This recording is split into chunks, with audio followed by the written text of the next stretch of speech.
تفسیر قرطبی کی راضی سیدنا ابن عباس رضی الله عنهما او عکرمه رضی الله عنه قتاده رضی الله عنه او دغه مجاهد او ابن جبیر هغه دغه آیت کریمه تفسیر دار کم کی علمه اسماء جمیل اشیاء كلها جلیلها وحقیرها د ټول شان نمان الله جل جلاله روشول که هغه لوی درانه شان و که هغه کمزوري شان و د ټول شان نمان الله جل جلاله و سیدنا آدم علیہ السلام ته روشول. په تفسیر ابن کثیر کی راضی علمه اسماء جمیل مخلوقات آدم علیہ السلام ته الله رب العزت ټول مخلوقات نمان روشول. دارکم په تفسیر کشاف کی راضی الله عز وجل دت روش الاسماء كلها اسماء المسميات وعلمه احوالها وما يتعلق بها من المنافع الدينيه والدنيويه. الله جل جلاله آدم عليه السلام ته د ټول شان او نمان روشول او د دې احوال ورته وشول او د دې سره سره د دې ټول شان او منافع ګټي او فائدې ورته وشولې د دنیا فائدې د دې ټول شان ورته وشولې او الله عز وجل د اخرت فائدې د دې ټول شان ورته وشولې. البته په تفسیر بیضاوی کی راضی دا هغه تفسیر دی چې علماء کرام په درس باندې وای آدم علیه السلام ته الله جل جلاله د ټول شان او نمان روشول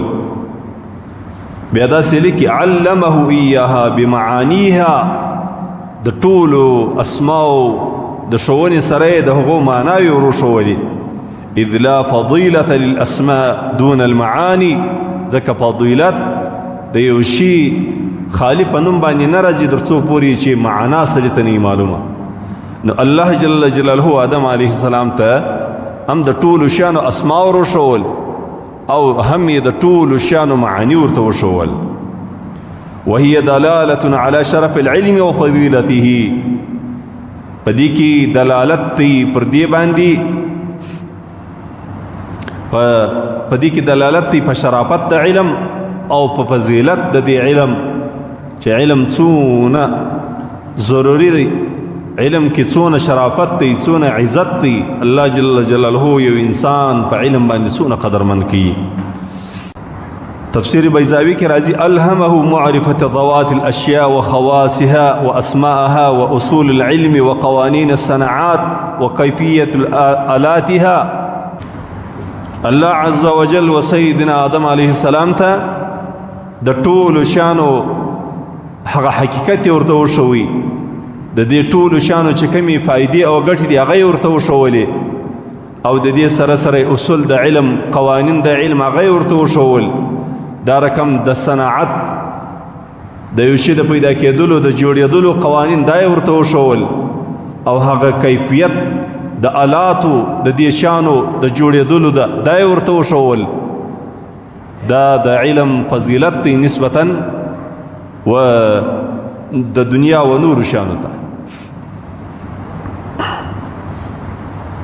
زما ورونو آدم علیه السلام ته چې الله جل جلاله دا علم ورکی، د دې علم په ورکولو باندې الله جل جلاله آدم علیه السلام د عظمت او د لوی قدر او د لوړې مرتبه انسان وګرځوي او بیا یې آدم علیه السلام د خپل ځان د لپاره خلیفه وګرځوي او آدم علیه السلام د ملائکو د لپاره